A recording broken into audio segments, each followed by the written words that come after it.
Today I'm going to be showing you some of the essential tools and utensils that I use when I'm cooking, and that I think is a pretty good guide for anyone who's trying to get started in the kitchen. Alright, so for starters, every kitchen needs a good pair of kitchen shears. These ones are pretty basic. I use them for home butchering and for opening up packages. Perhaps maybe one of the most important tools in a kitchen is a good chef's knife. I got this one on Amazon, and I love it. It stayed sharp. You need something sharp to be safe. You don't really need much more than an 8-inch chef's knife. Moving on from there, I've got a nice rubber spatula, which comes in handy a lot for baking. It's also good when you're using something with a coating and you can't use metal for flipping eggs or doing anything you might with a nonstick pan or something like that. Next, you'll want to have a couple of nice whisks around. You'll use these for anything from combining dry ingredients to beating eggs or heavy cream. You'll also want to make sure you have some sort of nice grater. I just have this small handheld one. I use it for anything from cheese to, grating vegetables, grating nutmeg.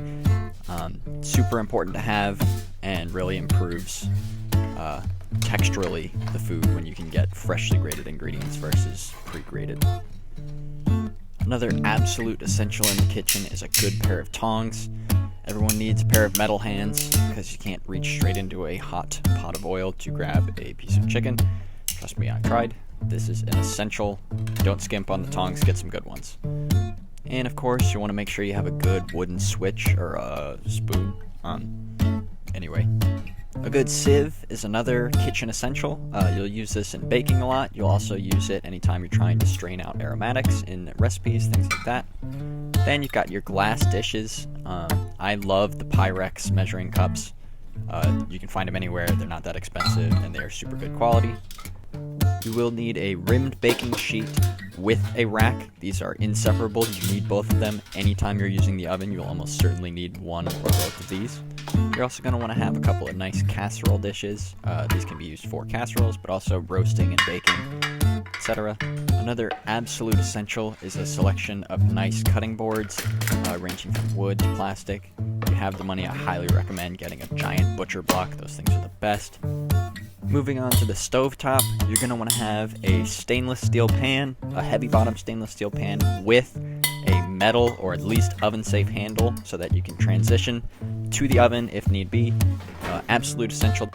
You'll also want to get yourself a nice non-stick pan. You can find these literally anywhere. If you take care of it, it'll last forever. Use butter, don't use metal spatulas. You want to have probably 2 medium saucepans. I have a stainless steel one. I think that's great. It's pretty all-purpose. I can put it in the oven if I need to.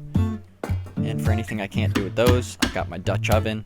I've also got a heavy bottom stainless steel pot about the same size. I use my Dutch oven for frying or for anything that's going to cook for a long time. It's got an enamel coating. They're super great. If you have the money, I highly recommend it. I also like to keep a whole bunch of miscellaneous containers kicking around. These are Tupperware, so I'll use them for storage. I'll also use them for food prep, get my mise en place. Obviously, you can use mason jars, you can use some nicer, more ornate ones, but that's just what I have kicking around.